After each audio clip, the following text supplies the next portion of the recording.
know what we mean. And my name's David Gordon. I'm the senior minister here at KBC. And I think this is probably the 5th or 6th time that we've had a Hustings. And it's actually become quite popular now. Although I suppose the disappointing thing is that some candidates keep coming back year after year. But we'll not say anything about that. But it's great to have you, and we hope you enjoy the evening.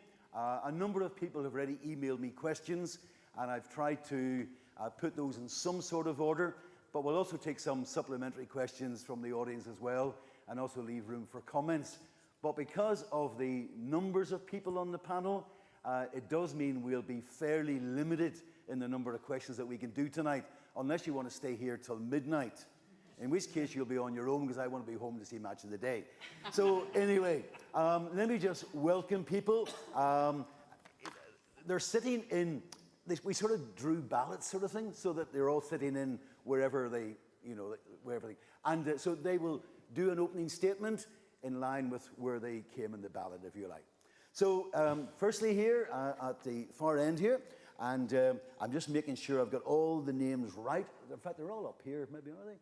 And all of them apart from one. So anyway, that's Carolyn, and I was trying to pronounce her name, and she tells me it's Scottish. Scrimgeour, is that right? But I'm just going to call her Carolyn, all right? And Carolyn's here on behalf of the Greens, the Scottish Greens.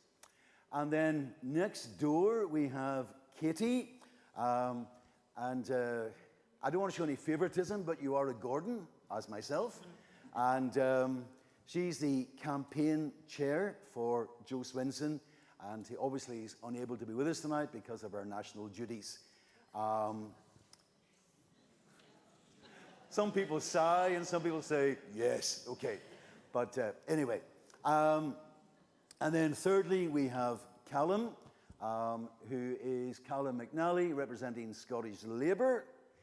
And then fourthly, we have Andrew Polson, who again is representing... That's really bad. I can't remember her name, isn't it? Pam, I can't pronounce her name either. Pam? Gossel. Gossel. Wow. Is that a Scottish name as well? Wow. Okay. So I'm not sure where, but she also sent her apologies, and Andrew's standing in for her tonight. And then we have Rosie Dixon, and who's an independent with a big I. With a big I. Okay. And then next along, we have Amy Callaghan, who's representing Scottish Labour. Is that? No. Do you know, I've had a long day. Do you know, I've never made those mistakes before, because we've normally only had 4 people. Who's representing SNP? All right, okay. Oh dear. Whew. Freudian slip. Who knows? And then we weren't sure, because we hadn't heard directly from Donald Mackay, who's representing UKIP, and is that a Partick Thistle supporter or whatever? Okay. Anyway, it's great to see all you guys, and because we're meeting in church tonight, we are going to show just a little 3-minute video. So even though you're not a person of faith or whatever, I hope you enjoy this little video. And then immediately afterwards, one of our first-time voters who's never voted in a general election before, and who's an intern working with our youth stuff in KBC, is going to come and lead us in a short prayer. And then we'll go straight into questions. So I hope you enjoy this little video. I think it's 3 minutes, 19 seconds, something like that.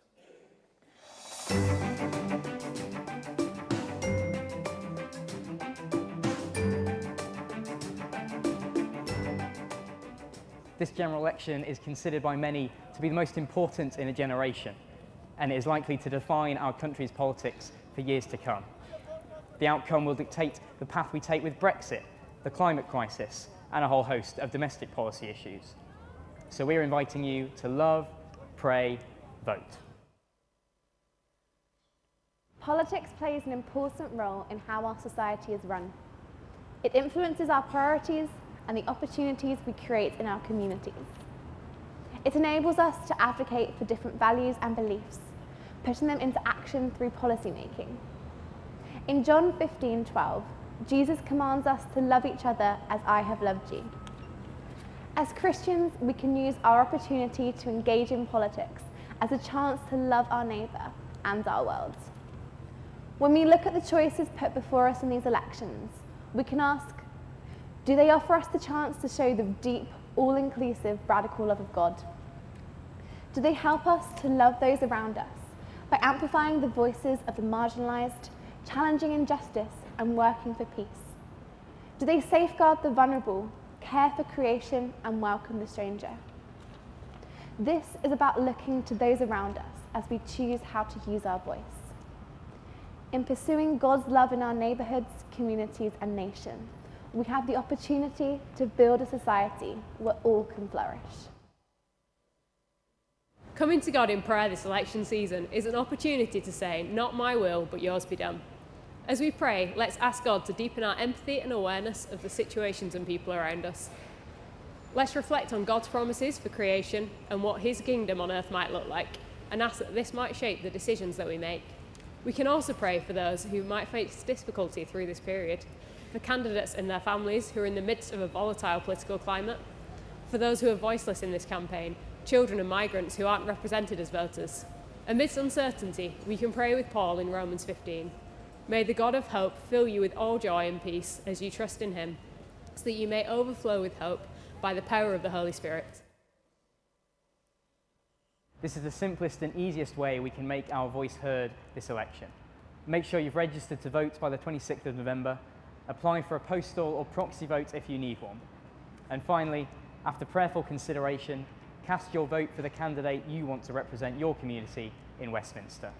But our participation in this election goes beyond the polling station.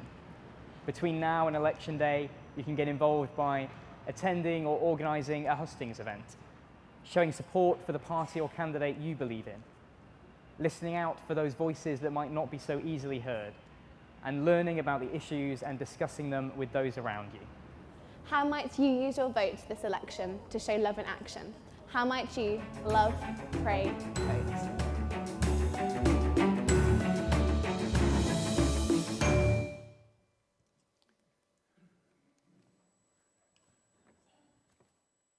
Hi guys, just before we start, let's take a moment to pray. And if you don't normally come to church, feel free to join us, but there's no pressure at all. Let's pray. Lord, we give thanks for the privileges and responsibilities of living in a democratic society. Give us wisdom to play our part in the election, that through the exercise of each vote, your kingdom may come closer.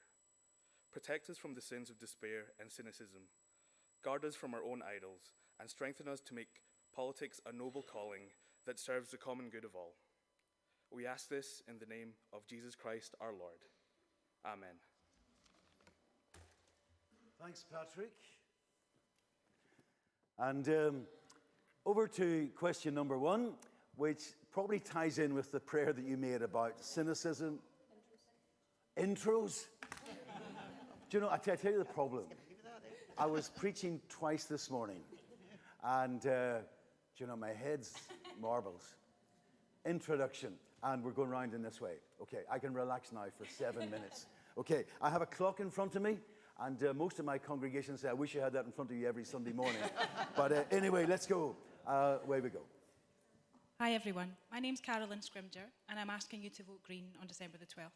I live nearby in Lenzie, just up the road. I'm a doctor and I'm a mum.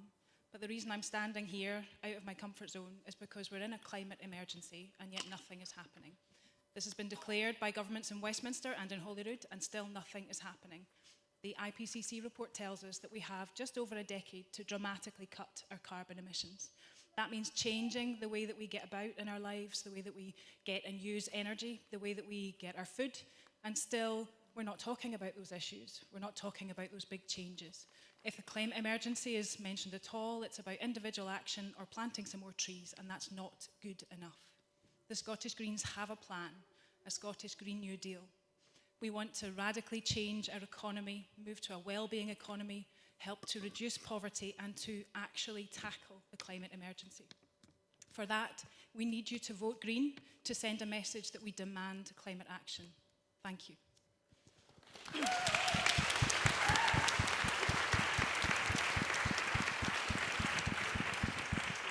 Exactly 60 seconds. Wow.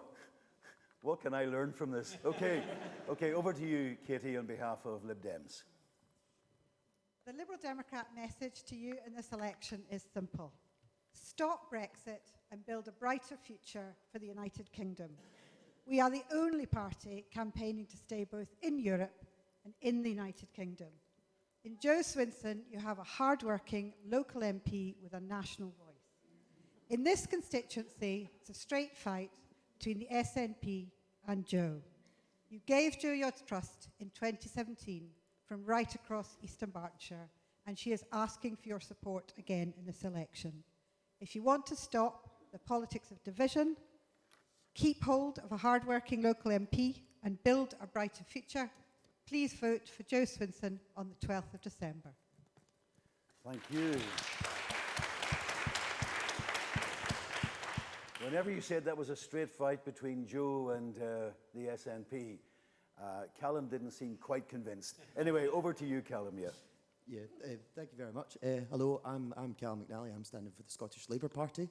I would just like to first of all say thank you to Ruth and David for putting this event together and for having us all here to give you our pitch for why you should vote for each of us on the 12th of December.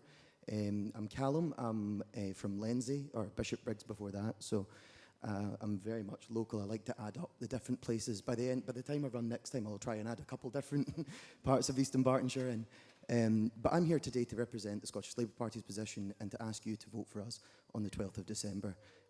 I think this election is incredibly important. This election will decide some of the biggest questions we have facing us just now, whether it's the dreaded B word or many of the other constitutional issues that face Great Britain just now. But what it also will do is decide on what sort of government we will have for the next 5 years, and whether it's a government that's going to invest in our communities, support our citizens, and actually bring about a government of genuine, radical, transformative change, or whether we're going to be stuck in the same rut of austerity and despair that we have been for the last 9 years. So my pitch to you, and I'm sorry I've gone slightly over time, is to say please do consider voting for the Scottish Labour Party on the 12th of December. Thank you.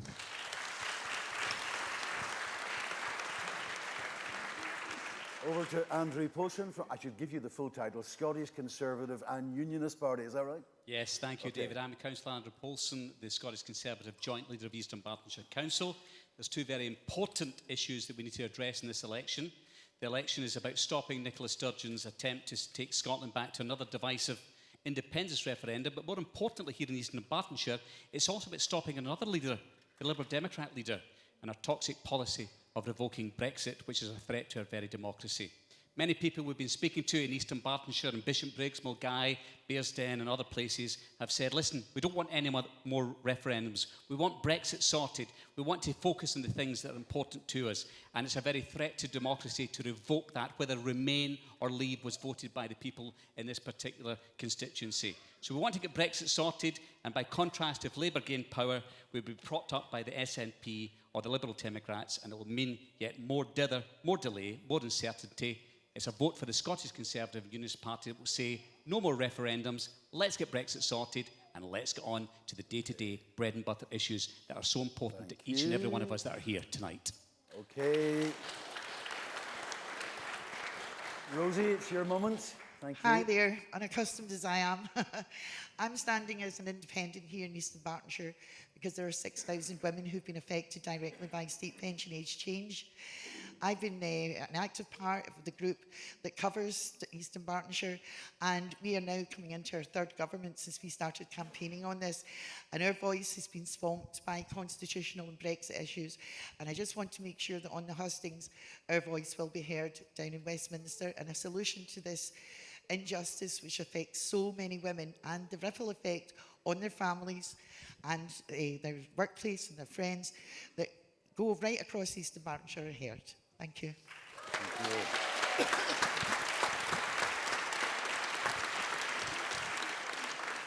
you. And over to Amy from the Scottish National Party. Thank you. Whoa. What you'll see here from me tonight won't be the answers of a polished career politician, because that's not what I am. And do you know what? It shouldn't be. What you'll hear from me tonight is a young woman who's genuine and authentic and standing up to make a difference for this very community. Why? because I've seen the impact of austerity, of universal credit, of derisory pensions for our old, and of a lack of opportunities for our young. The SNP are standing up for the people of East Bartonshire because Westminster is broken, and politicians like Joe Swinson have not just allowed but deliberately imposed poverty on the people of East Bartonshire. It doesn't have to be this way. What the SNP are offering is to give the people of Scotland a choice to choose a better path, one of equality, one of fairness, one of dignity and respect for everyone in this community. That's what I promise you as your local MP. Thank you.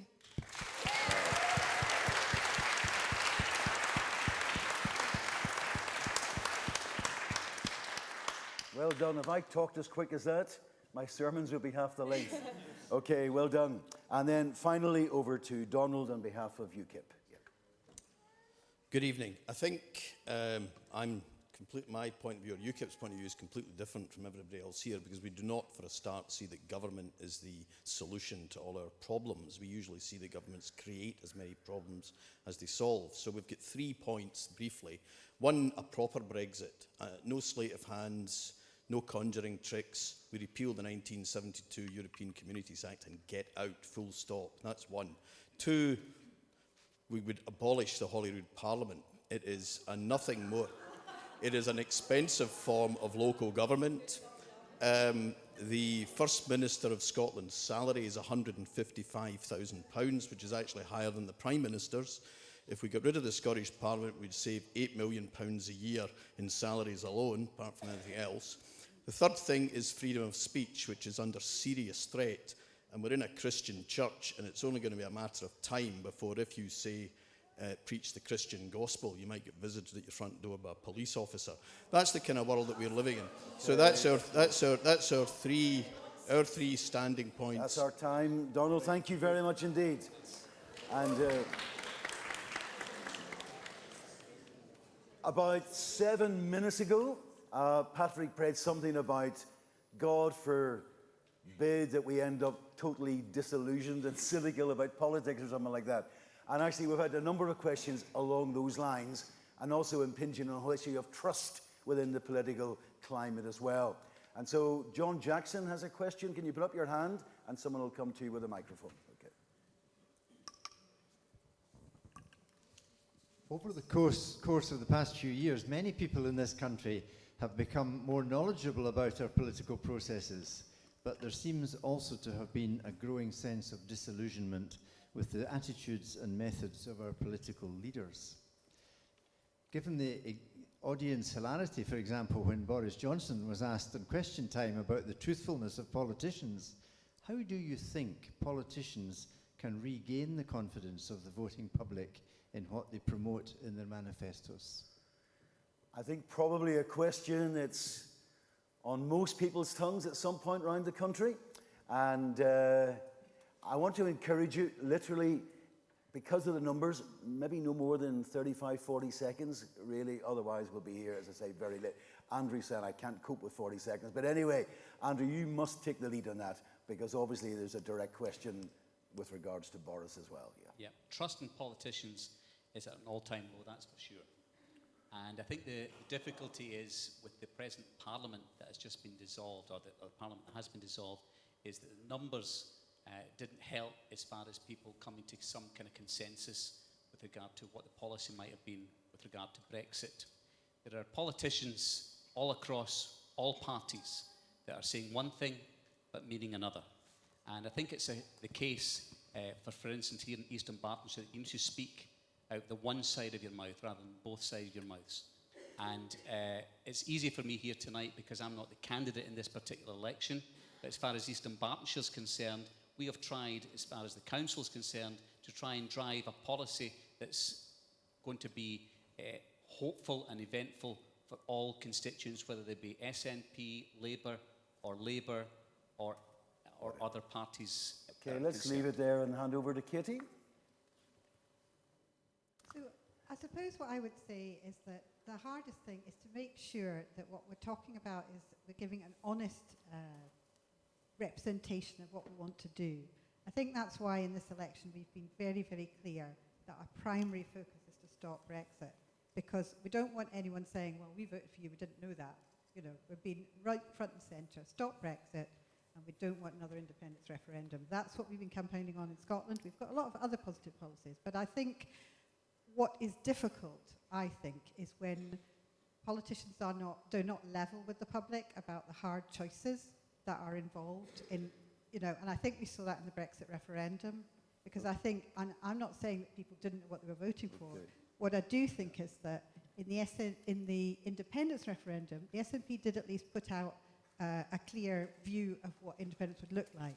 That didn't happen in Brexit, and so people had different views on it. I think we have to be clearer. Well, let's go straight to Amy to try and respond to that as well. Yeah.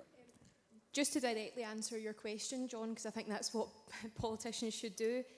I'm standing as a young candidate in this community, and I'm trying to be as open, as honest as possible, and to be a sort of new age of politicians coming through who actually do talk to people and who answer them and who represent them properly. I feel disillusioned when I look at certain politicians as well, and I don't want you to feel that way with me as your MP. Thank you. Happy to take a couple of comments from the floor. If you'd like to make a comment, just put your hand up and we'll come to you, okay? Okay? Either one, whatever. Yeah, can I take the Liberal Democrat stance to task on that, where you said you are there to stop Brexit, i.e. overturn the result of a referendum because we've realised what the result is, but you're anti another Scottish independent referendum. Isn't that a bit contradictory in terms and actually a big problem with politicians nowadays, full stop? Yeah. Okay, I'm taking another comment over this side. Okay, nobody there. There's a lady here in the front. Okay. My question was going to be directed to Jo Swinson, and it involves the WASPy women. Could you possibly ask her what is she going to do about the WASPy women, the pensions that were stolen? Thank you. We're obviously not coming directly onto that question at the moment. We want to focus more on the disillusionment, the lack of trust in politics. Man here at the front, okay. Yeah. Just hold on. Sorry, it's a bit unfortunate that our present MP is not here, because there's my question goes back a wee bit, and it's connected with pensions. And we're going back to 2012, between CPI and RPI.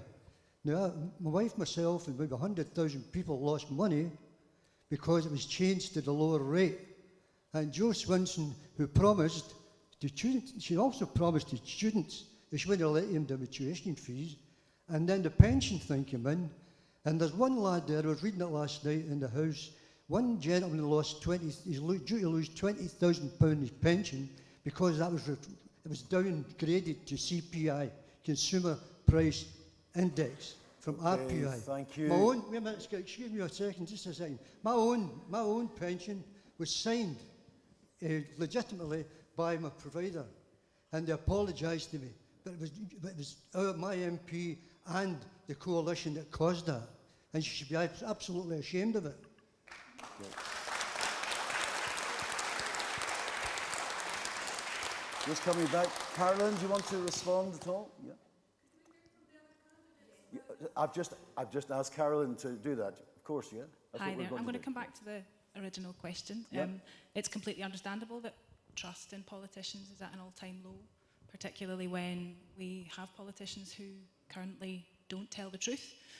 It's part of the reason that I'm standing, to be honest. But also, we have to, as responsible citizens, hold our politicians to account and participate in democracy. And I think one of the reasons that we don't do that is that people vote and feel for them that nothing changes.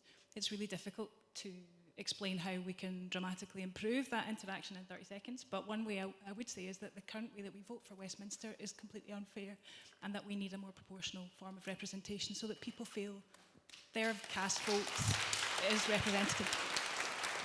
Okay, can I just move across to Rosie? Okay. Sorry, can you hear me? Yeah. That's a really interesting question, because at the leaders' debate, one of the ladies got on and she did ask a question which was about the 1950s women directly to Boris, and I was with that lady earlier on today. And the media sometimes is guilty of sort of swaying things one way or the other, and actually after that they had edited out the laughter in it.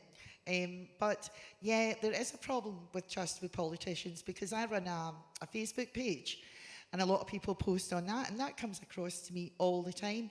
Yet we know lots of very hard-working MPs who have been working on our behalf, and this is the media, but obviously, you know, the way things have been going in Westminster recently, and as you say, you know, it's a hung parliament, and just the behaviour of a lot of the MPs down there, you can't blame people for losing trust in it. Again, we've been campaigning for 3 years, and I'm a critical friend of some of the MPs who've really, really helped us, but I can't blame people for losing trust in the MPs. Okay, Rosie, over to Donald. Yeah.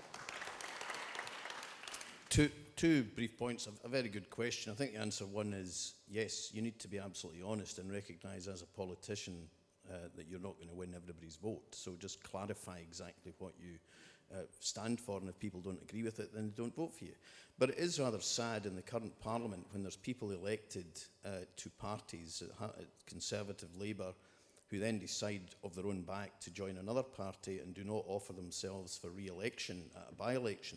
And that makes people very cynical, because at the end of the day, whether we like it or not, we live in a party environment, so you're elected not because you're Bill Jones, but because you belong to a certain party. And if you're going to change that party, you should offer yourself up for re-election. Okay, let me just go to Callum now, yeah.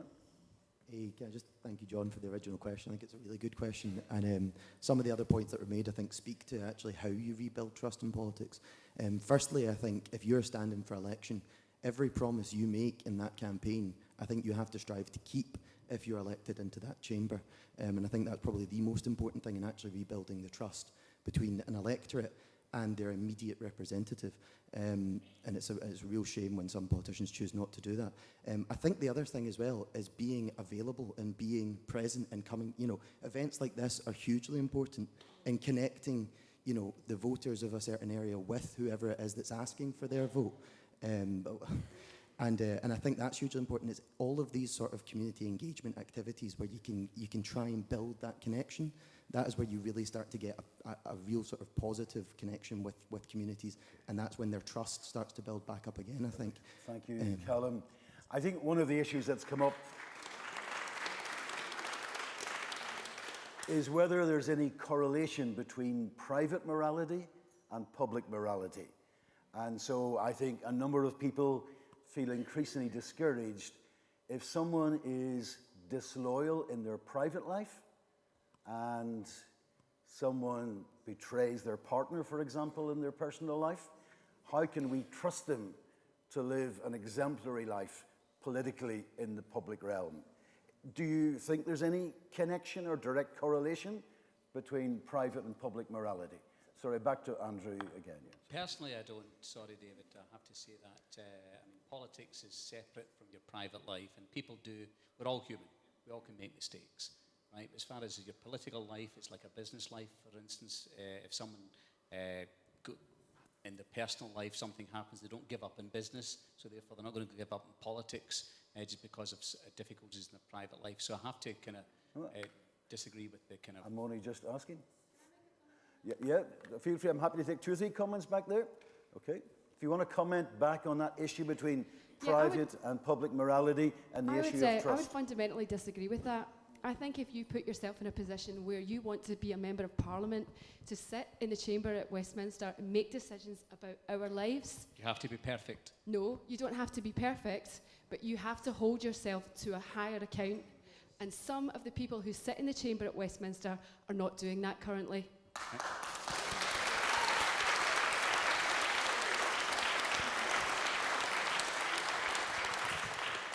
Mine is a question about party loyalty and loyalty to your electorate.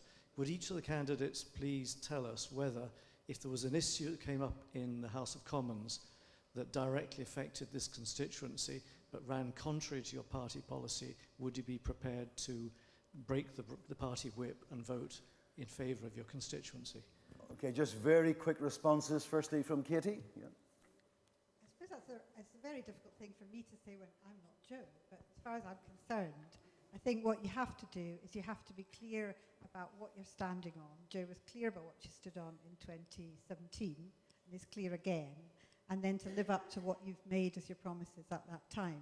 It's difficult to predict in advance what would come up, but I would like to think that because Joe deals with, I think, about 10,000 pieces of casework she's had in the last 2 years alone, that she's constantly talking to local people, that you get the feeling of what people are thinking. You can't please everybody, Okay, but you do try, and as much as possible, to try and represent people. Over to Amy.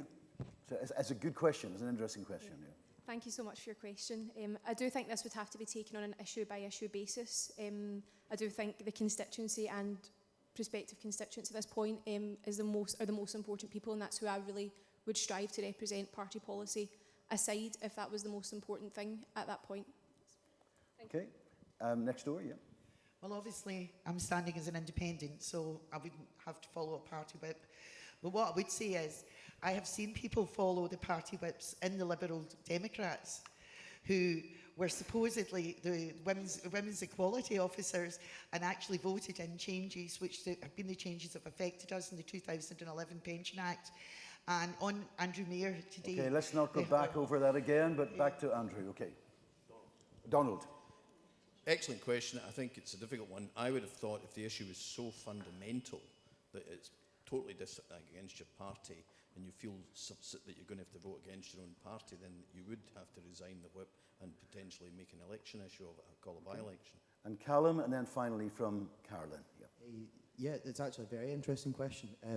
I think there's some truth in the fact that I think every issue would have to be dealt with in its own merit. But I think you represent a party, you serve the constituents of the seat that you're elected to. So I do think the higher call there for who you answer to is fundamentally your constituency over your party.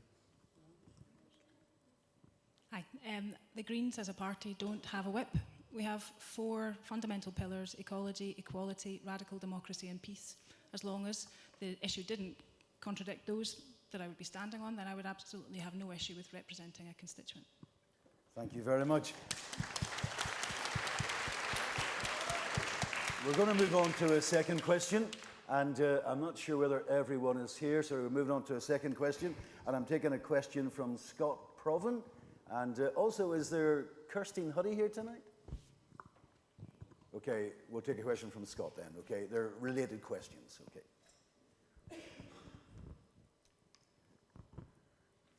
I volunteer for a charity called Christians Against Poverty, which amongst other things provides free assistance and support to enable our clients to get out of debt.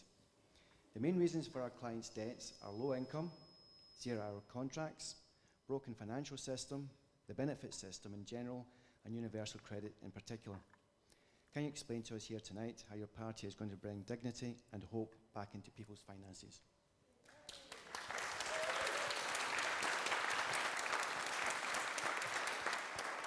That's a question from Scott, who works as a volunteer seeking to help people who are in debt. The other question that was coming was in connection with the impact of universal credit on food bank provision, with the situation in universal credit, particularly the 5-week wait. The numbers in the food banks here in Eastern Bartonshire have risen exponentially. And so it's really those questions about poverty and universal credit and all of that. So can we start perhaps with you again, Amy? Is that okay? Just to make very, very clear, the SNP do not support universal credit. We think it's an absolutely abhorrent policy that should never have been implemented in the first place.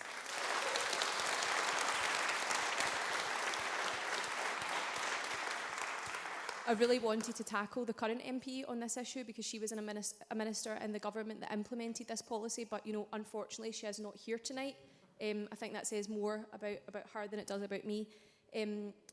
So universal credit's terrible. It's just an awful policy, and the Scottish Government are doing what we can with the limited powers that we have to mitigate it. But we shouldn't be in that position. We shouldn't be mitigating for policies to get people out of poverty. The £10 child poverty payment should not have to exist, because we shouldn't be plunging more people into poverty. Food bank usage should not be soaring in this country. And one of the reasons why that's happening is because of the austerity measures imposed by the Tories and the Lib Dems in government, but also because of the huge amount of money this government proposes to waste on a nuclear system that we don't need and we don't want and we will never use. We almost certainly will touch on the nuclear issue later on. So far, we know what you don't like, but what would you actually do to replace universal credit? Already the SNP have put in, the Scottish Government have put in place a plan to stop well, they already are stopping for people in Scotland, the 5-week wait, which should not have existed in the first place. It's plunging people into rent arrears. It's causing huge amounts of poverty. Food bank usage is soaring from that. And we think universal credit should be completely reworked and reformed to stop all these things from happening, so that rent goes directly to landlords instead of going to people, so that they can manage their money better and just understand their finances better. Callum? Yeah. Well, this is really the reason that I'm here, actually. That's the issue that really lights the fire under my political beliefs. So what we would do is we would scrap universal credit, first and foremost. The first week that the Labour government comes into office, we will remove the 5-week waiting period for people on universal credit, and then in the period of our first government, we will scrap it and replace it with a system that works. We will ban zero-hour contracts and put an end to precarious work, so we don't have people... We don't have people who are technically employed but can reach the end of a month without a single paycheck coming through. We won't have that anymore. We will completely overhaul our benefit system so that it is the safety net there to catch people and not a system used to punish people who are actually in need of help. Fundamentally, what we will do is we will try and overhaul the last 9 years of crippling austerity that have been imposed on people the length and breadth of the UK. Whether it was by the Conservatives and Lib Dems or just the Conservatives and DUP. I noticed that Andrew in his opening remarks said that, we can't vote for Labour because they'll be relying on the SNP, considering the Conservatives are the only party in the last 50 years that's actually relied on another party to get into government. That seemed a little bit hypocritical. Okay, let's move on.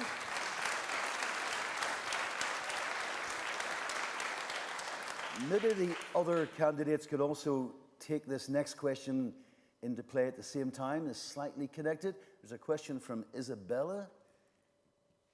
Someone get a microphone there. Hello.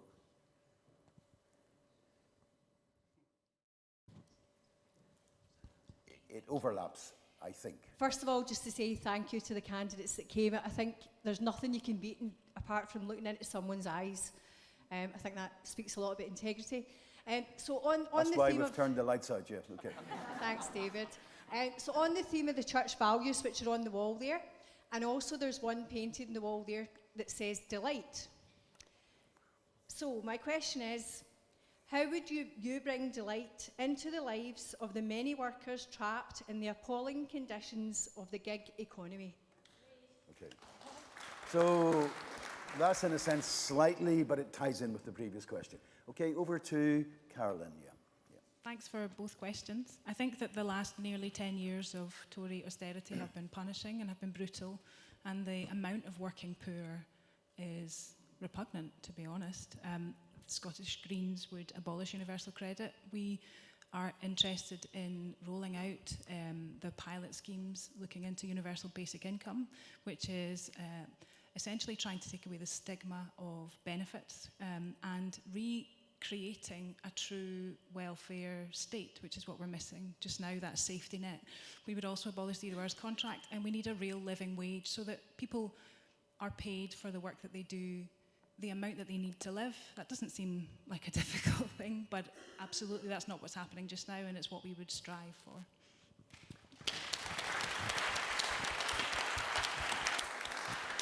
I'll just take a couple of comments from Katie, and then we'll take a few comments from the audience before we go back to the other candidates here. So I think there's no doubt we learnt lessons from while we were in coalition with the Conservatives. And while we feel that we certainly did some things that were good in terms of bringing in the tax cuts for those in low-income jobs and increasing pupil premium to support children in schools and many things like that, what we struggled to do was to stop everything that the Tories wanted to do. And you can only see how much those 10 billion in cuts, in austerity cuts, were to the benefit system after 2015.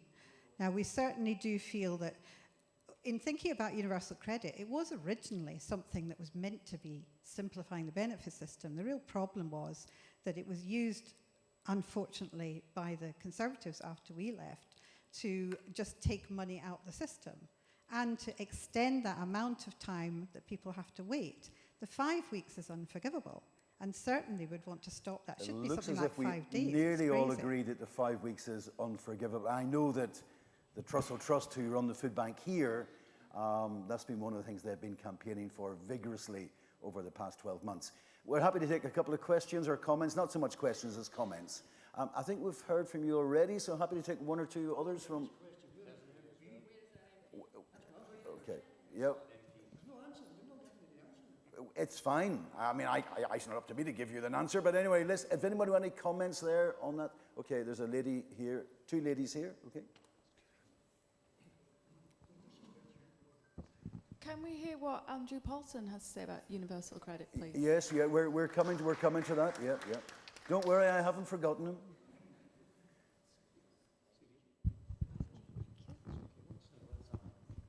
In 2010, when the Conservatives came in, the deficit was 10% because of the shambolic mess that was left.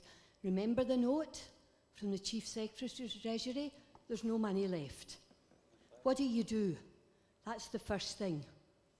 And austerity was hard at first, okay?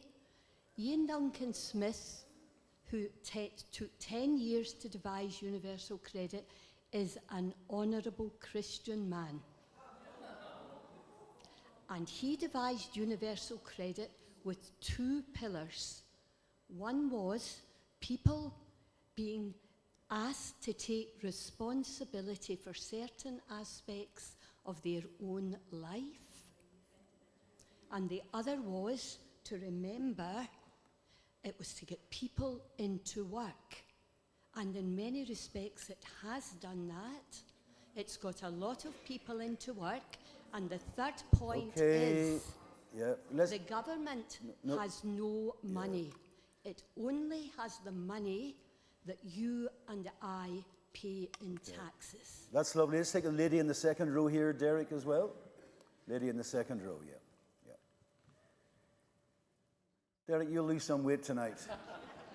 Oops.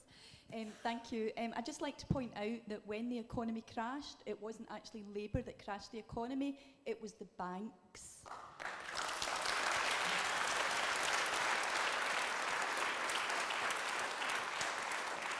That seems like a very appropriate time to turn to Andrew and the Conservative chair.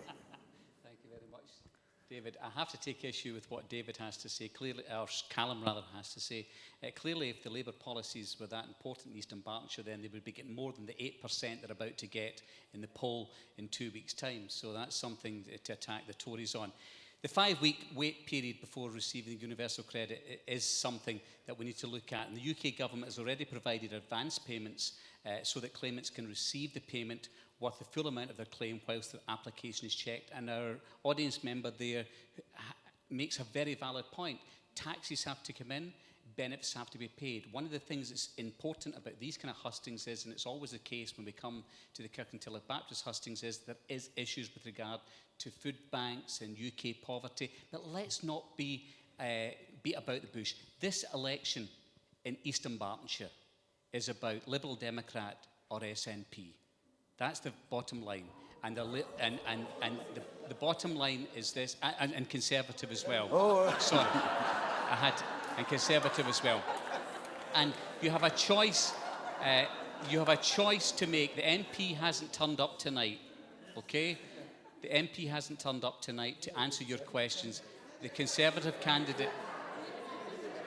Yes, but the point is, Callum, you're going to get 8% in this election. Let's not beat about the bush. We're going to get 8% in this election. Yeah, let's move on to... You're going to get 8% in this election. Andrew, let's move on to the independent chair. Yeah. Hi. Hello there. All I can say is my lived experience, and that's, from the women that I've been speaking to, and people who've had to go for disability assessments, people who've paid in 50 years of national insurance, and then go for the first time in their lives to try and enter the benefit system, a benefit system they shouldn't even have to go into because they paid all their lives, and they're facing these 5 weeks waits. We're seeing women in their 60s who are becoming homeless, who are turning to food banks, but it's not just the women in their 50s. This goes right down all through society. People, the gig economy, I don't know if any of you saw the Ken Loach film recently. It was, about the gig economy. And you're making us, work makes you free. Now, I saw that somewhere else, but that was Amber Rudd that said that, right? And there's another place it is, but I won't go into it. And she's saying we should all be back. We are holding down jobs that the young people should be getting into, and they should be getting into a proper career. We did the right thing all our lives. Okay, we paid our national Rosie. insurance, and we expected a social security system that would support us. Yeah, Rosie, just brief comment from Donald.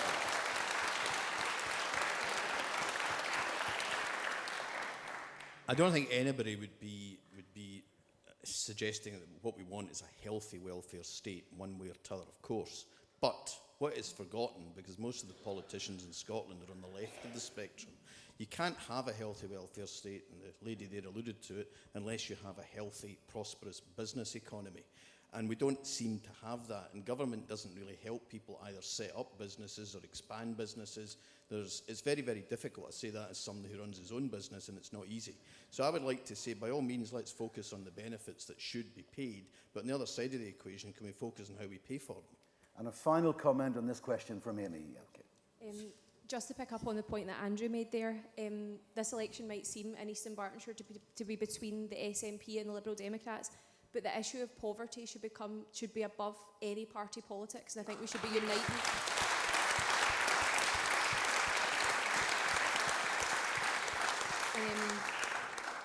And just to pick up the point on workers' rights as well, it shouldn't be about learning lessons. You should not have sold out workers, and you should not have sold out students in the coalition government.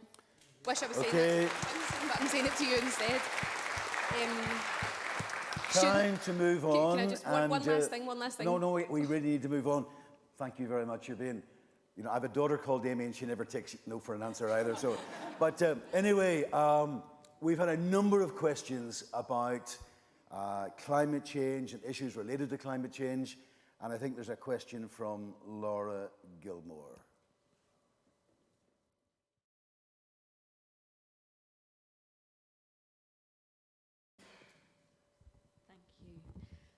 I speak on behalf of the East Dunbartonshire Extinction Rebellion Group. And I'd like those people here who are sympathetic to the issues of climate catastrophe to stand up in solidarity as an act of symbolism that we ask this question, not as a lone voice, but as a voice of one of many. Stand up if you agree. Thank you. Thank you. That was a better response than I expected. Okay. I must try that on a Sunday morning. Would you all stand up if you agree? Yeah. Okay. The United Nations International Panel on Climate Change produced a landmark report last year warning of climate catastrophe within 12 years. In light of this, do you think Westminster's target of zero carbon by 2050 is safe enough for us? Thank you, Laura. I really need to go to Carolyn for that as number one. Yeah. I'm delighted that we've come to the climate emergency.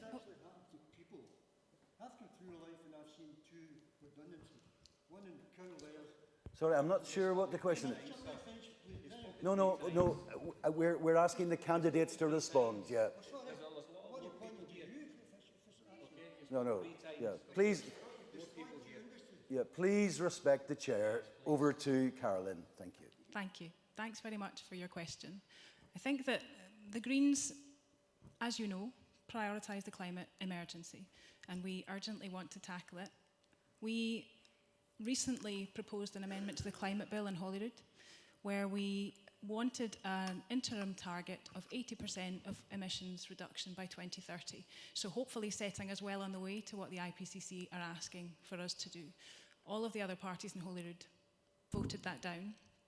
And then in Westminster, all the other parties jointly wrote a report committing to continued oil and gas extraction from the North Sea to 2050 and beyond.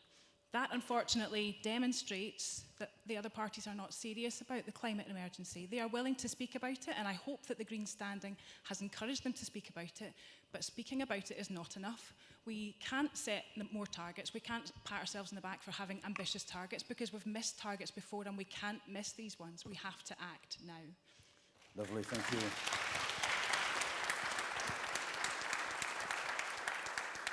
I'm just worried in case Laura's going to chain herself to the communion table, but hopefully not. Andrew, over to you, sir. Yeah. Well, the Scottish Conservatives in Scotland have supported moving to this net zero emissions by 2045. It is ambitious, but we do think it's achievable. If you think about what the SNP have tried to achieve, they will miss the key recycling target by 14 years. Nicola Sturgeon's also announced a not-for-profit energy company, and then she abandoned it, and streets in Scotland are still failing to meet the legal standards for clean air.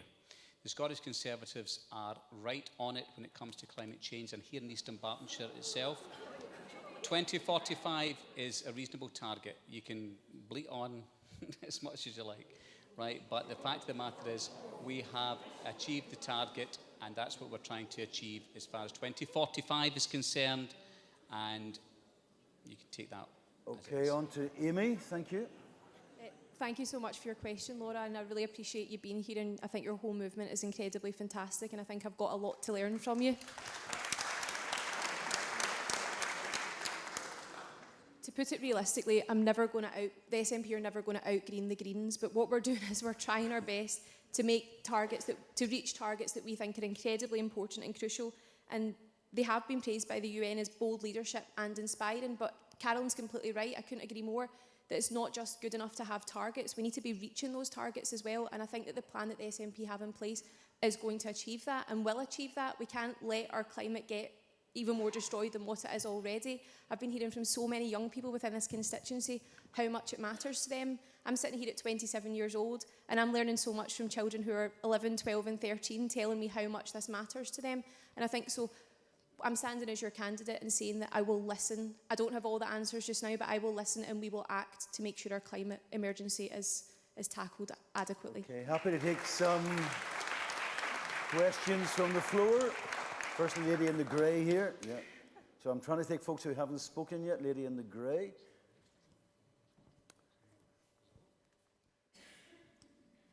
Andrew Paulson is trying to paint his party out as being a green party, as being a party that is pro renewables. However, the very first thing that they did after the referendum in 2014 was to get rid of all the FITS tariffs, to basically trash our renewables industry in Scotland. So to come out with the fact that he is saying that his party are supporting these targets is absolute rubbish.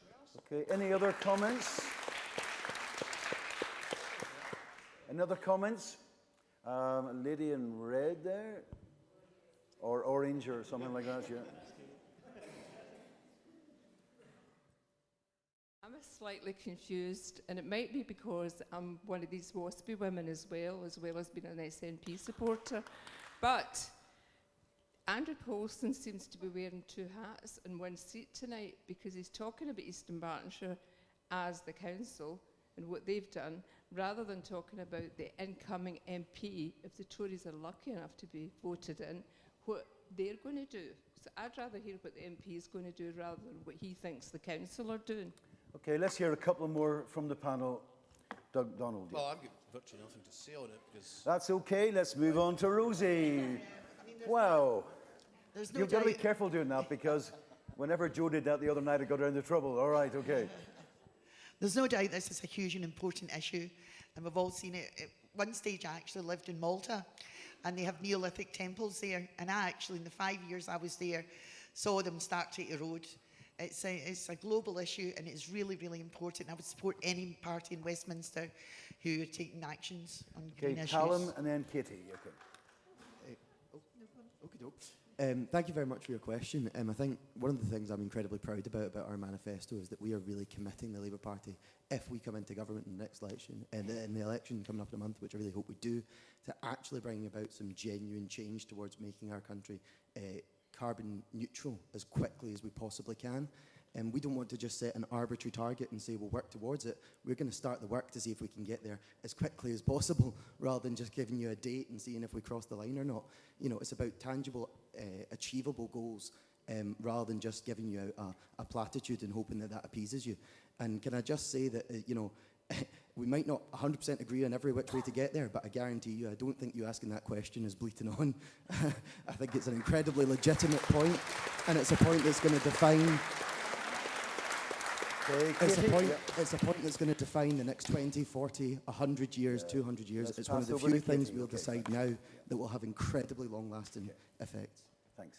So one of the 5 key planks of our policy in this election is to tackle the climate change emergency by generating 80% of electricity from renewables by 2020. But we also want to insulate all low-income homes by 2025. One of the things is, how do we manage to get investment to make sure these things happen? What we fundamentally believe is by stopping Brexit, there should be a £50 billion Remain bonus, basically, which is basically the Institute of Fiscal Studies has confirmed that that's a reasonable estimate. And what we would do is that 15 billion of that would actually go into investment in homes in Scotland. And that's about working, a Liberal Democrat government at UK level, working with the Scottish government to work out the best way to fund that. That might be through city deals, it might be through just transferring the money. But basically it's about ensuring that the fuel poverty from having poorly insulated homes is reduced. Scotland is on target to get to its 100% of renewable electricity by 2020. That was a process started by Labour and the Liberal Democrats when we were in the executive, the first Scottish executive.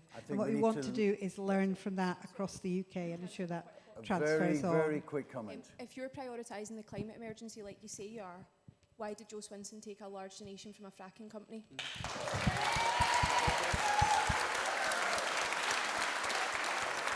Okay. Folks, it's now 8:30 and we only have had 3 questions. So I'm quite happy for an answer if it's quick. Yeah. I think that basically we want to just keep attacking Joe personally. I prefer to argue. Well, I think unfortunately that typically seems to be what happens with the SNP is you attack Joe personally rather than attacking and talking out the Folks, policy. let's not talk across one another and let's try and not personalise the situation too much. Exactly. But we are going to move on to a 4th question, and which is not unrelated, because as a church, we're very heavily committed and involved in projects throughout our world. And this next question is about international aid and our response to the wider world, from Marjorie Jackson.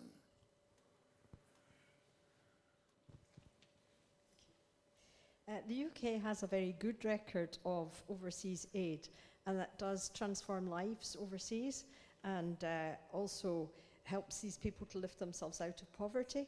Can you say how your party will continue that and help enable that UK aid to go on to transform communities? Okay, I'm happy to go with Katie first. Yeah.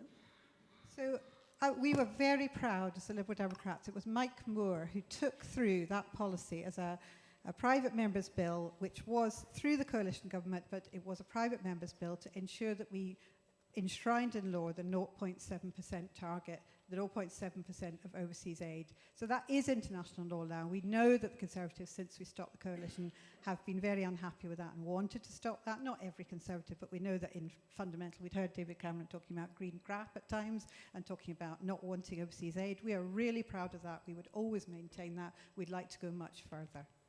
Okay, let me go to Amy and then to Andrew. I would say that I can't obviously speak on behalf of the SNP down in Westminster because we don't get much say over aid down there, but in terms of the Scottish Government, we're not only aiding developing countries in terms of tackling poverty, the Scottish Government have also set up a fund to help developing countries tackle the climate emergency as well. So we are helping not only just to lift people out of poverty, but also tackle the important issues of the day as well. But I would like to say I don't think it's a secret that I support an independent Scotland, and an independent Scotland will certainly always promote aid to other countries and will do so effectively. Yeah, just very briefly, we're very proud of our record on overseas aid. As far as when David Cameron was the Prime Minister, the record was particularly robust as far as overseas aid is concerned, and we'll continue to do that. I'm not quite sure what Katie was getting at there as far as trying to drop the ball with the Liberal Democrat association with that. But as far as the Scottish Conservative Party is concerned, and the national, because this is a national election, the overseas aid that we are promoting, we're very comfortable with and very happy with. Okay, happy to take a couple of questions or comments. Okay, okay, because no one else has their hand up, I'll be really generous to you, okay. Oh yeah, there's somebody down here, but we'll do this one first, okay? Thanks very much. I'm And then almost insulted by that. Well, you probably, from my sash, can tell what my question is about, and I know that the issue has been mentioned, but I would like to hear from every single member of the panel what they're going to do about this. So my question is, do you think it's fair that 3.8 million 1950s born women in the UK are suffering financial losses as a result of the mismanagement of state pension age changes? What will you do to tackle this, and will you commit to supporting a solution for all women affected? Okay, and I suppose there's the clash of principle there between helping people throughout the world and helping those on our own doorsteps. Not necessarily, one doesn't necessarily disconnect from the other. Okay, another comment or question down here, yeah. Hi there. Yeah, I just want to say that I think it's a disgrace that the MP isn't here tonight. I think for somebody that started their campaign talking about how they want to be Prime Minister, not here to answer international issues is a disgrace. But my question is, how would you guarantee, my question for for Katie, is how does Jo Swinson guarantee that people my age, my demographic, will not be let down again if she was to get into power? Because she has lied to us about tuition fees, lied to us about our employment prospects, and how can we trust anything she says going forward, especially with regards to international aid and the climate emergency? Let me just speak to some of those who haven't spoken yet, to Carolyn initially. Yeah? Sure. I think keep the original question to the forefront of your mind. Yeah. Thanks. So our original question was about maintaining international aid, and I absolutely support that we should do that. It's imperative that we continue to support developing countries around the world, but we also need to stop selling weapons that are dropped on them.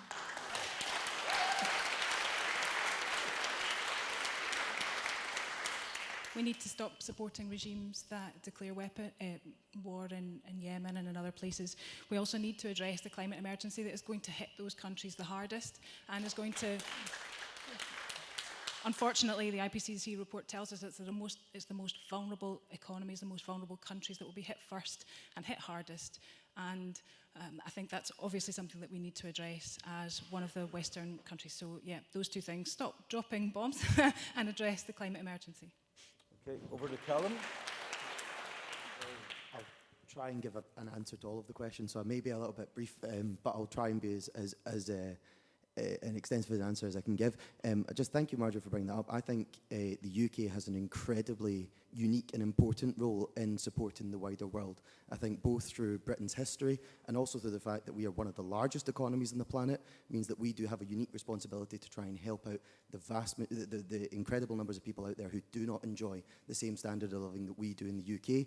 A Labour government would increase the amount of expenditure that actually goes to international development and international aid.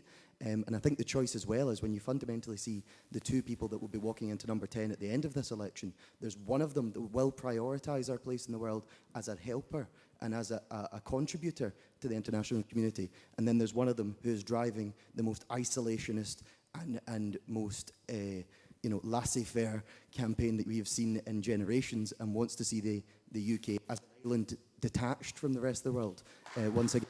And that is the choice we have, and that's a choice I think we have to make. Just on the question about WASPy women, I'm incredibly proud that yesterday the Labour Party announced that we will take steps to try and redress the injustice that was done to thousands of women on their pension. Over to Donald. Yep. It has been costed, actually. It's in our grey booklet, and you're more than welcome to read it. Let's over to Donald. Yep. Yeah, we are, because that's part of it. Are you trying to Callum, yeah, let's... Overseas aid is a matter of balancing budgets. Again, we can't put a chicken in every pot and a Ferrari in every driveway. We have to look at what's available, and I think that promises to do this and do that are misplaced. Pensions has been a political football for about 40 years. I have a great deal of sympathy with what you say, but actually the more interference in pensions recently, particularly by Mr Blair and Mr Brown, has been to take an industry which is once rather proud and demolished it. The final salary pension schemes are pretty well gone. There's too much interference. We had a decent system in the 70s and the 80s, which has now been demolished, and I think it's a shame. Okay, Donald, over to Rosie. And remember, the primary question is not pensions, it's about international aid. Yeah. Well, I've had a really lovely and varied career, and part of that is I've actually worked overseas, and I've been overseas on missions.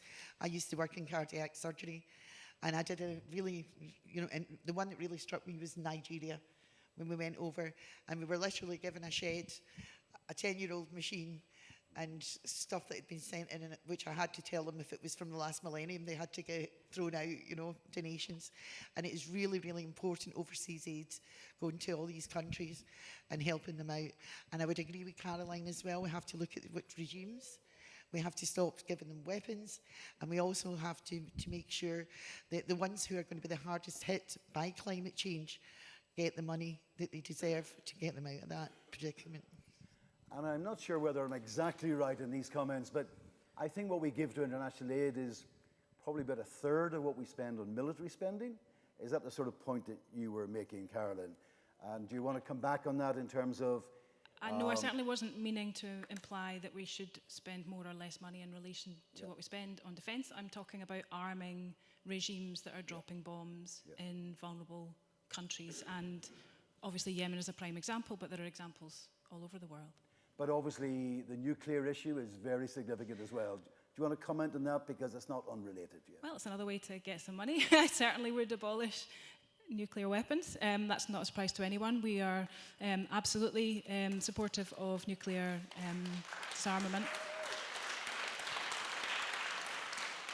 And I think probably most of us would have been a bit alarmed to find our MP telling us coldly that she was very willing to press the nuclear button.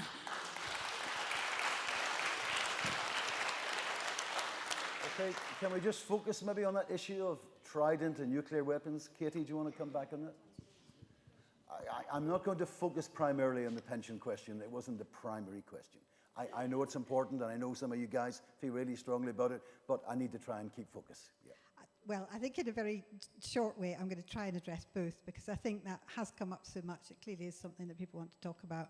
And I just wanted to say that we got a letter from the director of the WASPI campaign into Jo's office just this week, thanking her very much for her support for the compensation of WASPI women, which is a commitment in the Lib Dem manifesto, and also for our commitment to respecting the Parliamentary and Health Services Ombudsman, the appeal that's gone to it.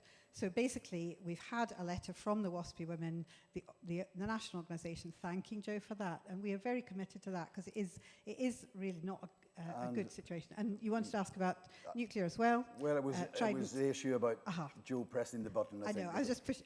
Yeah.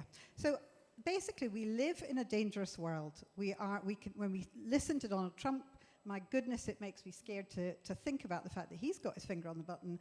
But I do think that one of the things we need to bear in mind is that the way to get rid of nuclear weapons, and certainly we as a party believe that, there are lots of debates about it at party conference, but we have always fundamentally believed that the way to get rid of nuclear weapons is to negotiate them away, and that's how you do it rather than doing it unilaterally. I know not everyone agrees with that, but that is our principal position. And Labour Party have had quite a debate on the whole nuclear issue as well. Do you want to comment as to what? I mean, yeah, the Labour Party has had quite an extensive debate, and it's because it's not an easy issue, I think. It's an issue that does draw feelings from people that go in, incredibly passionate directions. I think, for me, I would have at least liked to see someone take a bit of pause before they contemplated actually pushing the button.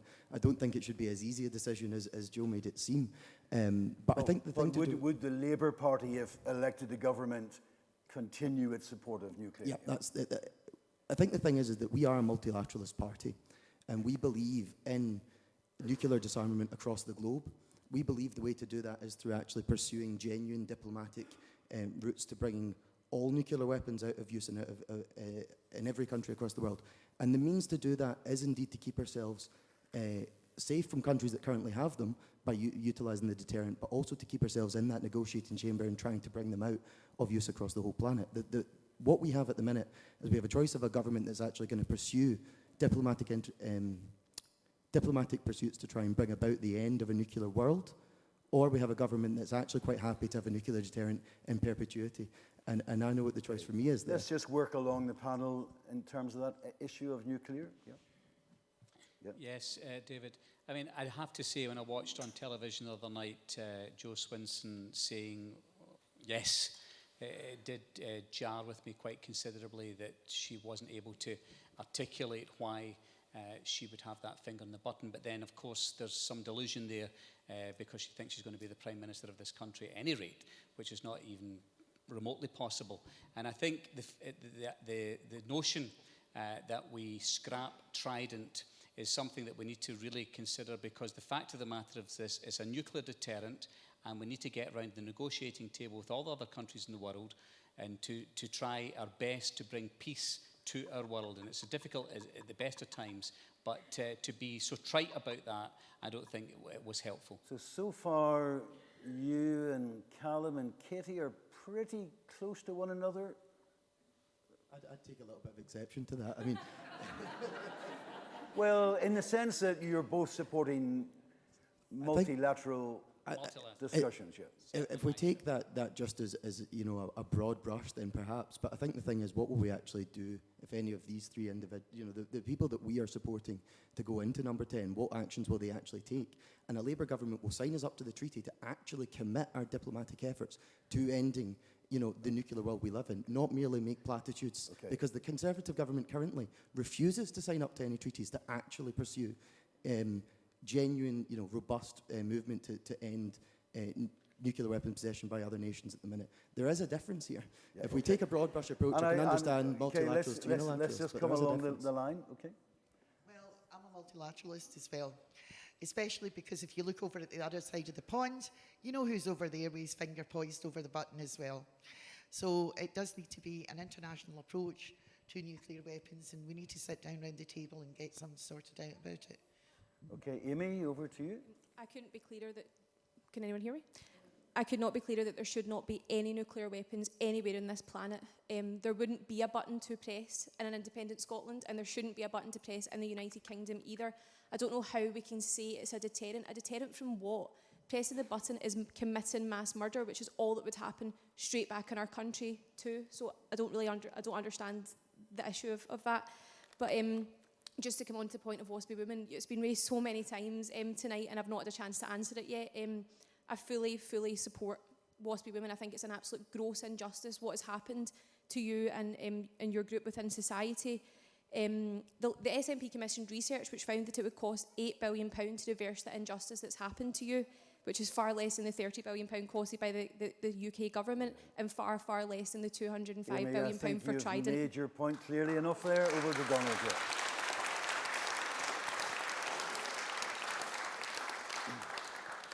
The thought of Jeremy Corbyn having his finger on the nuclear trigger is absolutely terrifying. I don't think any sane human being would press that proverbial button. So I think we're bluffing and we talk about multilateralism. I deep down think that no defence policy is serious if it involves self-destruction. I suppose the question is, should the button be there at all? Yeah. Well, no, it shouldn't. Okay. So I want you to know that you heard it here first, that UKIP and the Greens are in complete harmony and positive. Can I just push you, Amy, a little bit? Because obviously Nicola has been very strong even today about the gross immorality of nuclear weapons.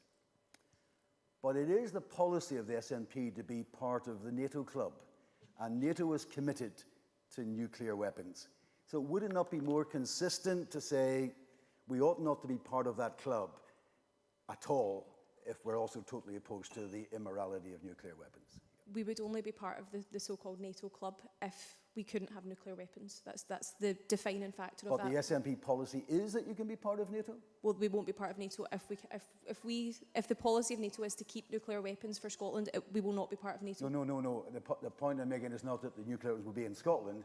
The point is that you would be part of a club that even though the nuclear weapons weren't in Scotland, they would be in other parts of Europe, and you would be... We would work with those countries then to disarm their nuclear weapons and to get rid of their nuclear weapons. But you'd be happy to accept their protection under NATO, even though they were a nuclear power.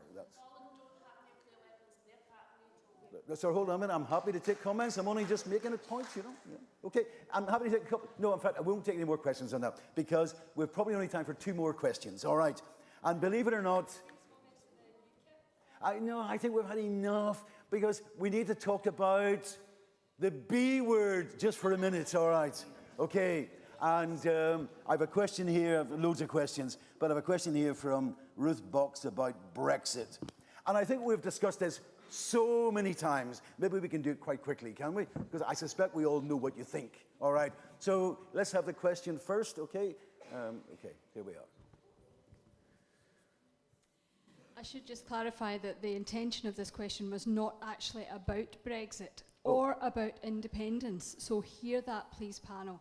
My question is this. Most of the parties want to reverse Brexit despite a 52 to 48% vote in favour, and insult the electorate by telling us that we didn't know what we were voting for. And the SNP want to reverse our belonging to the Union despite a much larger majority in favour of remaining, i.e. 55 to 45%. My question is this. How do you justify ignoring the express will of the British people from not one but two referenda and still call yourselves democratic candidates? I think you better give the lead there, Amy. Yeah. So Scotland voted to remain in the European Union referendum. That's plain and simple. Scotland voted to remain. And part of the United Kingdom or not, Scotland has been marginalised in this decision. We do not have a clear way out of this from being part of the United Kingdom. Looking at the 2014 referendum on Scottish independence, the people here were lied to by the No campaign. We were, it was lies, We were told, the people of Scotland were told if they voted no that they would remain within the European Union, and that has categorically not happened. So I think the most democratic thing we can do, because your question was about democracy, is to take it back to the people of Scotland and to let them make their own decision on this. I'm not saying that decision is going to be independence. I say let's put it to the people of Scotland and let them choose their own future.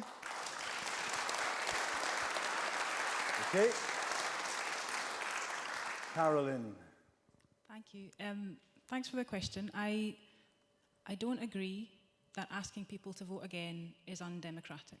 I think that it has unfortunately been demonstrated that the Leave campaign, in campaigning, broke the law. It's also been demonstrated that, unfortunately, multiple forms of Brexit were presented by different people campaigning for the Leave campaign, and presumably voters took different forms of Brexit and thought that that's what they were voting for. I think that that's why we're in the situation that we're in. It wasn't necessary for us to require a second Brexit or European Union referendum, but that's where we are now. Certainly the Greens support remaining in the EU, and we support doing that through a people's vote. And I think that's the only democratic way out of this current situation, to be honest. Thank you. I suspect, Donald, we might know what you think, but give us a go. Well, basically, I endorse the sentiments of the question without any doubt. I would only say just one point briefly. It seems that if you're in the SNP, there is no place for you if you're hostile to the EU or you want to leave the EU. I mean, that never used to be the case. There was the Jim Sillars and the Jim Fairleys and various other people. They've now gone. The entire SNP apparently wants to stay in the EU, which makes you wonder what happens if you really wanted an independent Scotland, i.e. an independent Scotland outside of the EU, which is what true independence would be. There's no place for you, paradoxically, in the party. I have heard of Alec Neil. I haven't heard from him. Well, I would say he has. Yeah. Over to Rosie, thank you. Well, I think people should have a second say in it, because I think they have to make an informed decision. And I think it goes back to what we were saying earlier about trust and misinformation. And I think nowadays we know what Brexit actually involves. And a referendum is a very blunt instrument, and it's also just, it's not legislation. It's informative. It isn't legislation. So I think what we should do now is, after having put up with these last 3 years, is go back to the people and ask the people what it is that they want. And Callum, we think we know what you think now, but give us another go, yeah. Not leading the audience at all there with that. No, I think the thing is, I totally understand where you're coming from with this question, and I personally am a Remainer. The last election, I think I was called a Ramoner, but I didn't take it as an insult. And I do believe that what we need to have in this particular time is a confirmatory vote. And I don't say that to insult the intelligence of the people who voted Leave. I think the proof in the pudding that there wasn't actually a clear Leave option is that we have two candidates on the stage who are both pro-Brexit but pro-different types of Brexit. And I think that shows that there wasn't actually a definitive Brexit vote.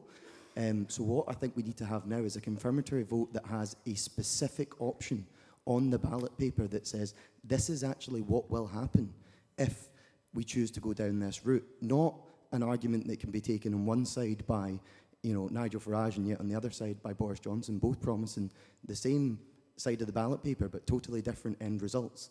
I think we actually have to have a clear, tangible option and put that back to the people so we know exactly what people want to do and follow the democratic route to its end. Thank you. And Katie? Yeah.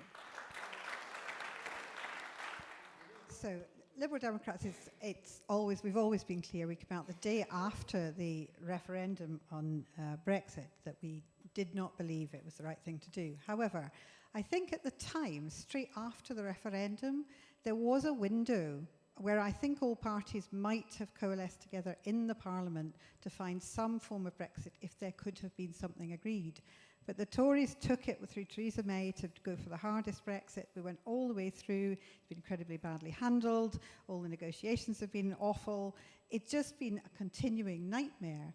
And the conclusion we had come to very quickly, and when we were first of all saying there should be a vote to confirm whatever deal we end up with, it was a tiny percentage of people supported it. In the 3.5 years we've had since, times have changed and people's minds have been changed about different things that have been happening. Our experience of the last 3 years, I think, has come to the point where many polls show that there is a majority in favour for staying in the EU. So our view is, and our view has been for the last 3 years, we should test that. But we've put down 17 times in the Westminster Parliament an amendment to try and get that and not been supported. So in the general election that we have now, we're just coming out and being totally clear, we just want to revoke. But we're happy to support people's vote if we don't end up being the... Let's give Andrew the final word here. Okay, thank you, David. I mean, I have some sympathy with the SNP policy because at least they're being honest. They want to have a referendum until they get the right result. The Liberal Democrats don't want a referendum. They just want to revoke Brexit without putting it to the people. And that's the policy that's toxic from Joe Swinson, the Liberal Democrats. And it's the reason why in this particular constituency people are coming to the Scottish Conservatives from the Liberal Democrats. And it's the reason why the tactical vote, and I'm saying to all Scottish Conservatives here tonight, the usual tactical vote to go to Liberal Democrat to keep SNP out is a ridiculous vote to make in this election. It's time for Scottish Conservatives to vote Scottish Conservative in this election because that is the important thing to do. We're the only party that will respect both results of the referendum, and that is the case here tonight. Folks, it's 2 minutes to 9. We're meant to finish at 9 o'clock, but I'm going to take one final question. No, I'm going to take one final question, and we might have time for a couple of comments. We are already over time. Well, we will be in a minute's time. And so I want to take a final question, which again is a question that was intended to be directed to Joe. But I'm sure you can address it in some way that makes it relevant for each of us to answer. And this is a question from Gordon MacDonald. Well, I actually know Joe's view on this question, but I'll ask the rest of you the question. In the Netherlands, between 4 and 6% of deaths are as a result of euthanasia, and 22.5% of deaths are a result of what's called continuous deep terminal sedation, where they use very high quantities of drugs with the intent of ending the life of the patient rather than alleviating suffering. And the largest growing category of euthanasia deaths in the Netherlands are people who are mentally ill, who are depressed, and who don't have any other physical illness, The question is? The question is, what is your view on the subject of assisted suicide and euthanasia. And the reason you ask that before sitting down is you're concerned about the Lib Dems' perspective on Well, that? I was a Lib Dem councillor, Okay. and the party chose to adopt that as party policy, and my view is that it's not appropriate to adopt policy on issues of conscience. Katie, we really must come to you first and foremost on that. Yeah. So, I mean, to be honest, this is a very hard issue to think about. I personally have wavered both ways. I have well, I don't want to talk too much about my family's experience, but I know that my dad, for example, believes very firmly in it. My mum doesn't. There are various illnesses in my family. It's been a real difficult cause of debate, and I think it is an issue of conscience. It's a very difficult issue. I couldn't speak for Joe on that. All I can say is I've really struggled with this question. I see and understand why people say they support it. Personally, I'm just not totally convinced, because I always worry about what about the safeguards. But then you see people who have campaigned who have terminal illnesses and want to have that choice. So I just find it a very difficult one. I can't say that I've come down one way or another. At the risk of misquoting Gordon, which I really wouldn't want to do, but in the email that he sent me in terms of his question, he sort of hinted that Lib Dems in their party manifesto were open to exploring this issue in greater detail. It is still an issue of conscience. It's not a policy of the Liberal Democrats that we support assisted suicide. We've had debates on it. Okay. It's one of those debates that we've had at conference, and there's different views either side, but it's because it's difficult. It's a conscience Let's go to Rosie. Well, again, it's a difficult issue to stand one way or another, but I have seen personal friends die of MND, and to be honest with you, I would support, if there was proper guidelines in place, I would support assisted euthanasia.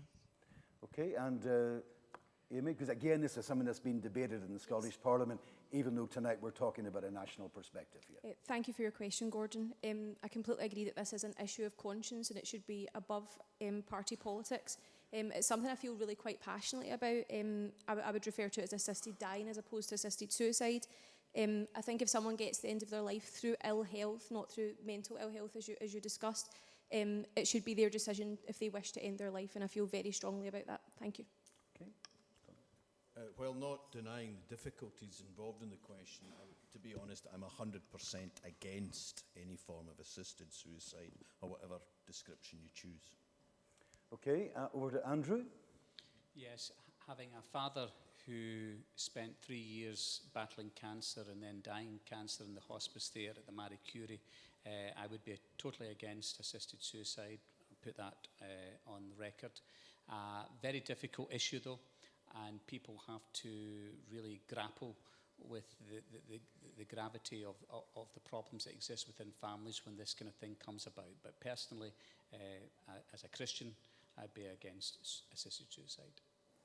Over to Callum. Yeah, I think I'm reiterating this point, but I accept that this is very much an issue of conscience and an issue which people will feel very strongly about in different directions.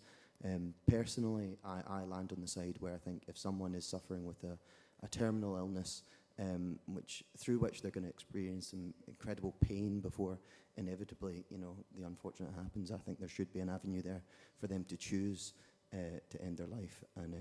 And if they require assistance through that, then there should be a provision there. But it does require some robust safeguards to make sure that it's and not over to Carolyn. Thank you. In my day-to-day job, I'm a doctor in a cancer hospital, and we deal with this issue because one of the most difficult symptoms for us to be able to treat or palliate is not pain or nausea. We have medicines for those. It's the loss of control and the fear of not knowing what's going to happen. I'm also a practicing Catholic. And obviously this is an issue, as has been mentioned by many, a moral issue of conscience. But having watched and treated many patients and having the same family experience that everyone else has, I think that it's incumbent on us to support someone who's of sound mind, who knows what they want, to be able to end their life at the time of their choosing with the family that they love around them so that they feel in control. And at present, the system we have...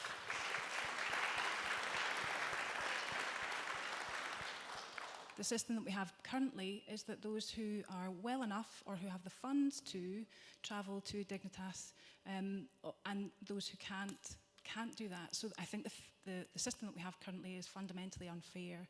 So because of those issues, I would support assisted dying. I suspect most of you, even though you disagree, recognise that primarily it's an issue of conscience rather than party policy.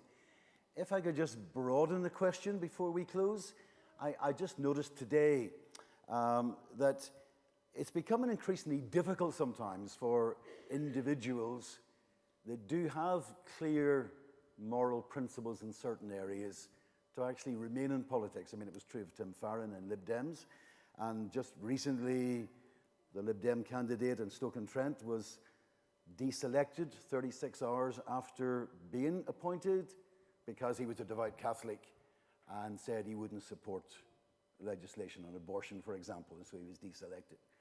And, you know, we've had a situation recently in SNP where the candidate in East Kilbrides was almost deselected because she voted in a free vote against the abortion legislation in Northern Ireland. And I think there's an increasing number of people who are saying, should we even go into politics at all if we have strongly held personal views? Is there a place for any candidate, for example, who is opposed to abortion or doesn't support same-sex attraction or whatever? Whatever the issue is there a place for people like that in your political party, do you think? And I will just go around very quickly, starting here, and just try and not say too much. In UKIP, definitely a place. In other parties, I'm less sure. Okay. I would say that you join a political party to be around people that you agree with. But look at Rosie here. She stands as an independent. Anyone's free to do so. Okay. Well, just as Amy was saying, I'm standing as an independent. But yeah, I do think people should be. Okay, Andrew? Yeah. Certainly the Scottish Conservative Party, I can say with full assurance that there is a broad church of individuals that come from the Christian perspective to the atheists, to those who agree with abortion, to those who don't. And it is a matter of conscience for a lot of issues. And in our party, we allow that to sort of flourish within the broader party. Okay. Callum? Yeah. I think, to be honest with you, it depends on the issue there, because the one that you've used to illustrate it, I think, is an issue of conscience through abortion, and it is one that in the party is still in the Labour Party is still a free vote, because people do come from, you know, different personal faith and traditions and just beliefs that do set out a conscience there. But I think it is very much also about what issue we're talking about. You know, you gave a short example there of what issues there could be, and abortion is one where I think there is an element of conscience. I think when it came to same-sex attraction, as you put it, I think that's slightly more robust in what values we're willing to stand up for in the Labour Party. So I think it very much depends on the issue we're talking about, but very much in issues like the one you raised, where there is still very much an issue of conscience, yes. Thank you. Katie? You won't be surprised to hear that in the Liberal Democrats would say absolutely yes, this room. I mean, goodness, you come to our party conference, there's so many heated debates on so many things, and I think many people have strong views. I think one of the key thing, though, is it's about the civility of our political debate, and it's about recognising that you can disagree with people without, you know, refusing to accept the right to exist almost. And I think there's so much aggression in politics now. I think it's been brought up, there's a lot of politics of division, and that makes it much harder to stand up for dearly held views. I think I agree. How we speak to one another is as important as what we say. And on the whole, you guys have been not bad tonight. On the other hand, if I was going to be cheeky, I would come back to you and say, actually, your previous leader, Tim Farron, ended up standing down because he felt in the end he couldn't lead the Lib Dems and also be a practicing Christian. And I thought that was a shame. Yeah. Okay, let's move on to the Greens. A final word almost. Wow. I think that I agree that it's important for us to have civil discourse, to be able to disagree amicably, which I think we're doing quite well tonight. But I think if you stand on a party's manifesto, then you have to honour that. And I think that that's a contract with the electorate, if you like. And so if I stand with my party saying that I support a woman's right to choose, then it's imperative that I hold that. I don't think that I can go against what the stance that my party's taken, because that's a contract that I've made with the electorate. So I think it's important, coming back to our earlier discussion about trust in politics, that I honour that stance and hold up to the manifesto, I suppose. Yeah, no, thank you all for your honesty in that. Starting from here, we now have about 45 seconds for a final statement. This should take about 6 minutes, maybe 5.5 if they're good. Okay.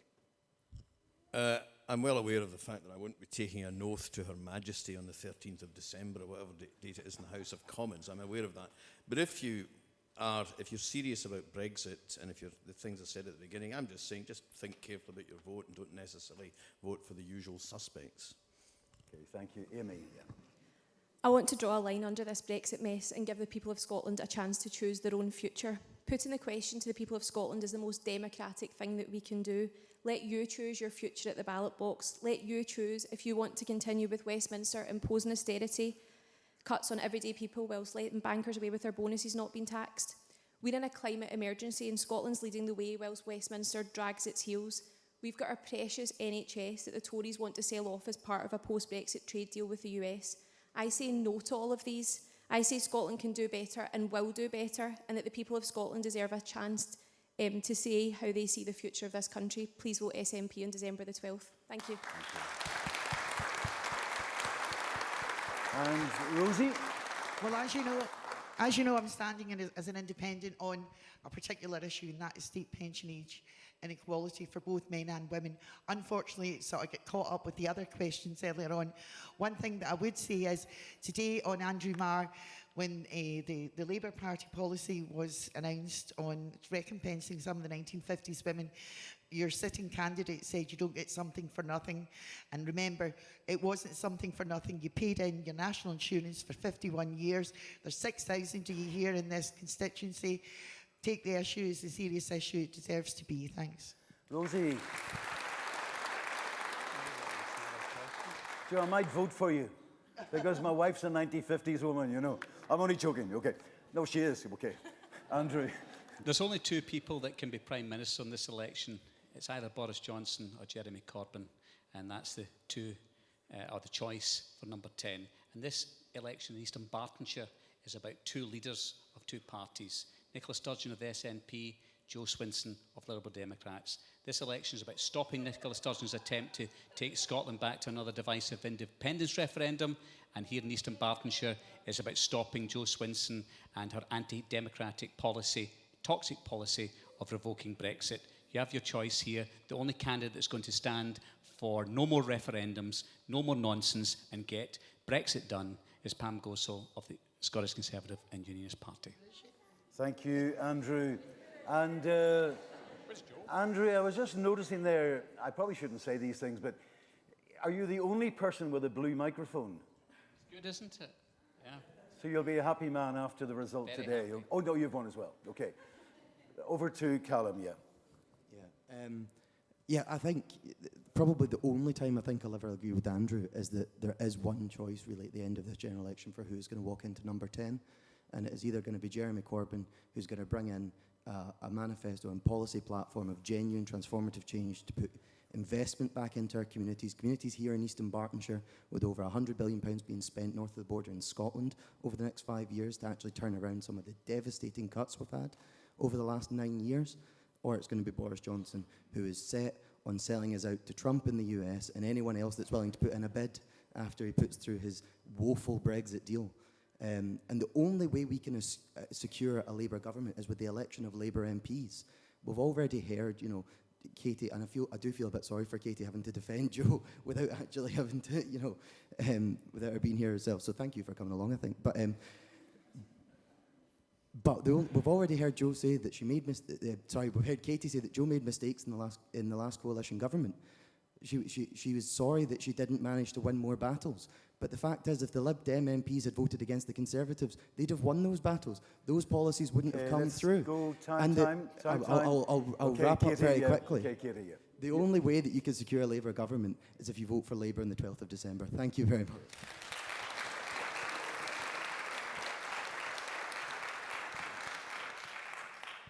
So I know Andrew and Callum have talked about the decision being between Labour and the Conservatives nationally, but actually in this constituency, as we all know, it is a basically a straight fight between the SNP and Joe. I am proud to have Jo as our party leader of the Liberal Democrats. The reason she's not here tonight is because she is carrying out national duties. She is in this constituency every single week. She has done more than 10,000 areas of casework in the last 2 years, and I think it is not remotely true to be saying that she is not a hard-working local MP. She absolutely is. If you vote for her and you want to vote for her to keep your hard-working local MP and to stop our last chance to stop Brexit, we are the only party that is campaigning to stay in the UK and in Europe. And so if you want to give Jo your support, please do support her on the 12th of December to stop this politics of division and our last chance to stop Brexit.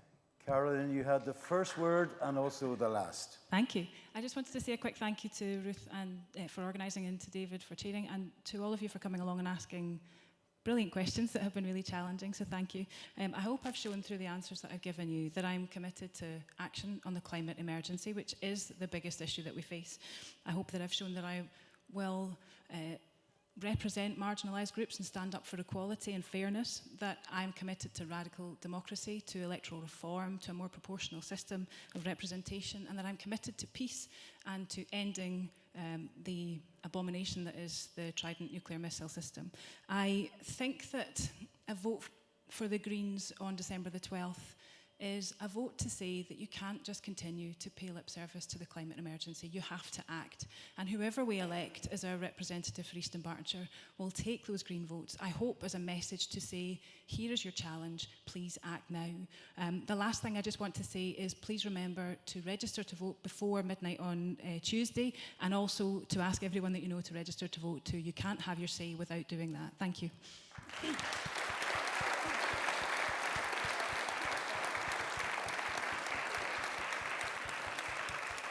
Well, that's probably an hour and 3/4. And I want just to say thank you guys for coming tonight. And I'm hoping we don't see all each other again in 2 years' time. And hopefully not. But also thank you to each of the members here tonight. And it's been okay. And you've all... No, I mean, sometimes it can be a little bit, difficult, And, but no, it's been great. So thank you so much for coming, and we hope whatever happens that you'll come back next time, whatever, and whatever happens, whoever gets elected, I trust that you'll know God's blessing as you seek to serve in this constituency. So thank you very much indeed. Thank you.